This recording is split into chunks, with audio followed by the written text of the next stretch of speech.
Hola, soy José Gil, soy el director del curso de actualizaciones en la intervención cognitiva de la depresión, la ansiedad y otros trastornos psicológicos. El objetivo del diploma es una puesta al día para los profesionales de la psicoterapia en las técnicas de intervención psicológica, desde los modelos clásicos de Beck y Ellis hasta las actuales intervenciones de la terapia de aceptación y compromiso, la terapia de mindfulness o meditación y atención plena y las intervenciones de la psicología positiva.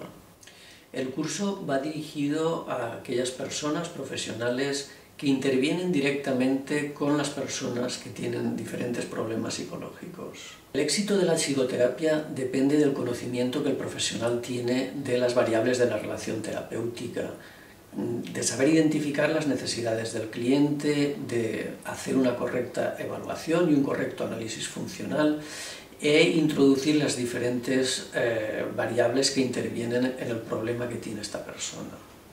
El alumno dispone de una guía práctica y muy estructurada para intervenir sobre las variables principales que afectan al paciente, tanto variables cognitivas como aspectos ambientales y de la conducta.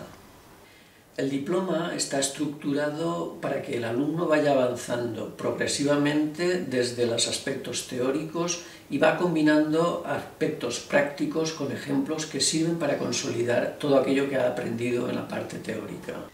Los alumnos que más se benefician del diploma son aquellos que son capaces de ir avanzando paulatinamente entre la parte teórica y la parte práctica, de forma que van consolidando los conocimientos aprendidos en la teoría.